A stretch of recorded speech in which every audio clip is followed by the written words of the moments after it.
2,860 pounds. Little Clipper came in on trade last night here at Haylett RV of Coldwater, Michigan. This is a great little bunkhouse. If you're looking for a small camper for a smaller vehicle, if you have smaller preferences, or if you just, camp simply and you don't need one of these big giant monster fifth wheels, I think you're going to be happy with what you see here. Other than the kitchen, like they definitely did some cooking in this. Other than that, it looks darn good.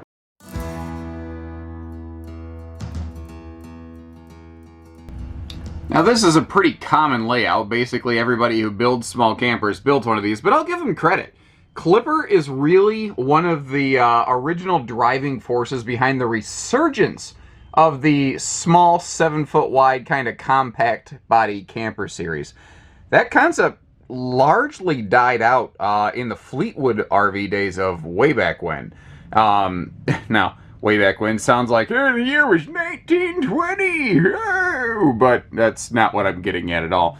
Only about 20 years ago is actually, seems like it's getting pretty old in the camper industry.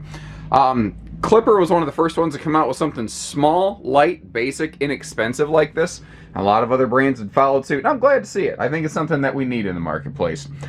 One thing they do very well, though, and you may not, like, this is a Coachmen product. Coachmen's very good about storage. Like, that bed easy lifts. You see the handle on it down there. They have an extra tall headboard here, and this presents some interesting options. Very similar to the Wolf Pup 16 BHS that we have new in stock at Haylett RV today. With the headboard in place, this is a camp queen bed. It's a short queen, but it is 60 inches wide. What that means, though, is that if you wanted to sacrifice the headboard, you could install a full 60 by 80 true queen bed in here, which is what our J-Flight 174 BH does. So that's one of the nice things about having a lot of different products here at Haylett RV. We can really kind of pick around and get you one that really fits and meets your preferences.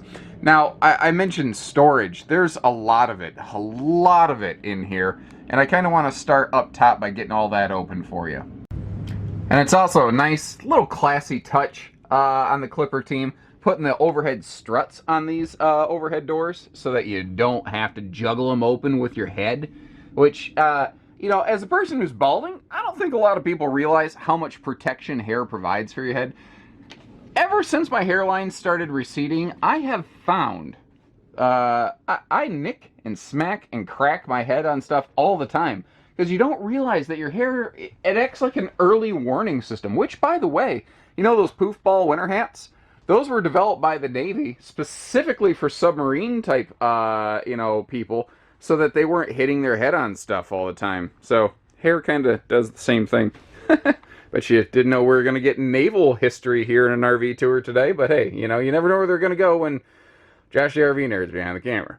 Anyway, interesting thing I just noticed. I did not notice this the first time I walked through the camper. All the little plastic cleats for the shades. The shades, there we go. They're not there. I don't know if most of the time the previous owners just left the shades open, but either way, now you know.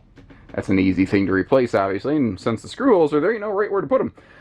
The seating here in the booth, it looks like all they did, they slept in this, they ate in it, and they left. That appears to be all they did in this camper, because they don't appear to have sat in the camper for any period of time.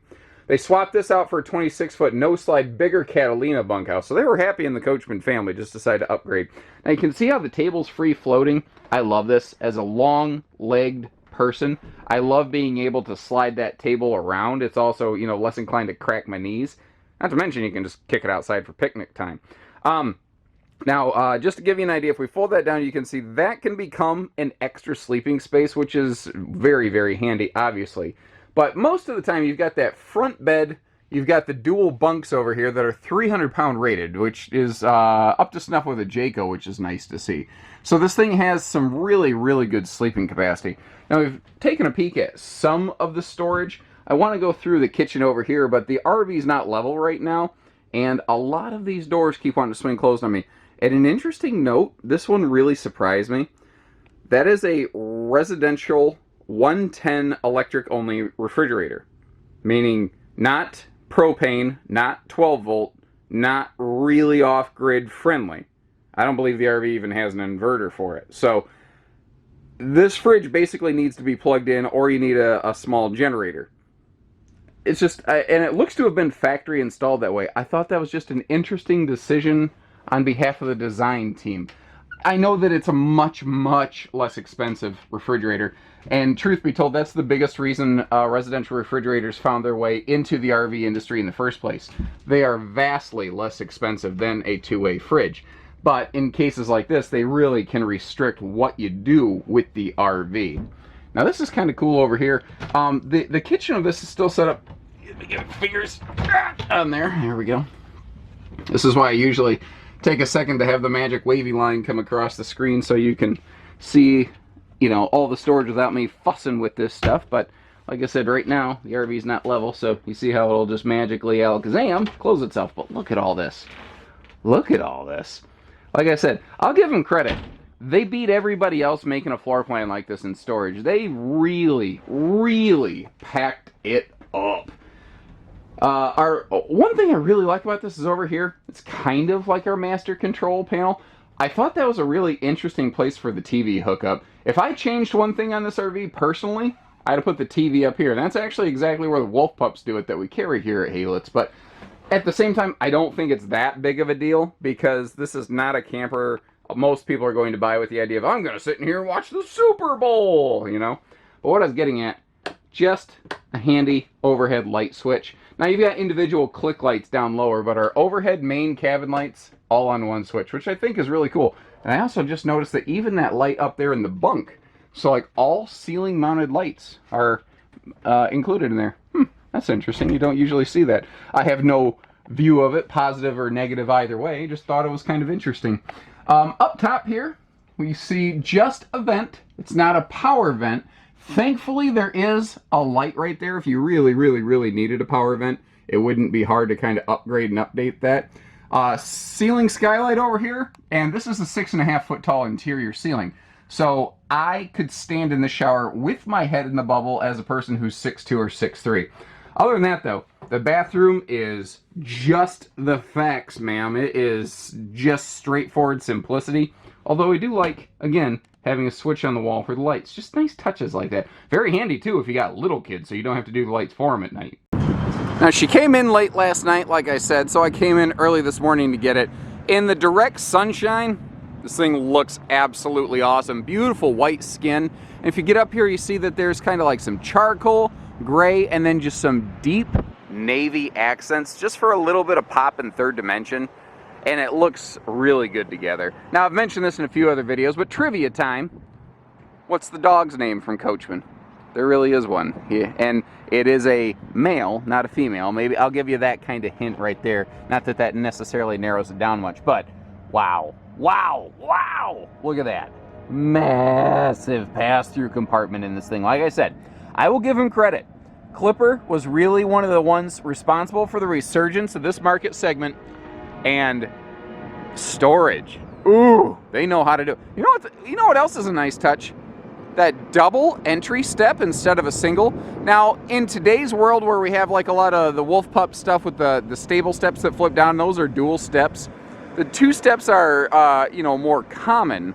But when this was built, that was very uncommon. That is also a power awning, which not everything in this class has, even still. There are still some brands with the manual awning on a little trailer like this. Now, every manufacturer does something better than someone else. I hope you appreciate the fact that we don't carry this brand of camper here at Haylett RV, and I'm willing to share some things I think are very positive about it. I think overall, Coachmen did a really good job in their little clippers. I really do. We just happen to carry other things here like the Catalina. So we already have a different Coachmen single axle camper. That's another question people ask us all the time. Why do you carry this? Why don't you carry that? Usually it's because we probably already have something else in stock that's pretty much just like it. The chassis on these is different from most of these single axle, what are often called stick and tin trailers, conventionally constructed models. It is on a Norco chassis, like a Winnebago, a J Feather, a White Hawk here at Haylett RV, something like that. It is a lighter but stronger chassis. I think that's probably one of the things that's helped this really hold up very nicely over time. Now, I generally practice a policy of if I see something, I say something, especially on these used RVs. I want you to know what you're getting when you get here, even if it's small, which I think this is. Up by that marker light and a couple spots on this rear wall, there's a bump where I don't know if it was a tree branch. I don't know what it might have been. We'll back up camera prep Darth Vader hood right there, by the way. You see a little scuff right there. There's a couple little bumps on the upper rear wall. And I don't know exactly what caused them, but they're not stabs, they're not tears, they're not punctures, they're bumps. They're just not a big deal. I'll give you a piece of advice, a little pro tip from your Uncle Josh, the RV nerd. If I got this RV, I would probably add a set of front stabilizer jacks to it. A lot of brands of single axle campers, because they are so small, the manufacturers tend to leave those off. It's another thing that I like about the Wolf Pups that we carry. They are 4-corner stabilizer jacks.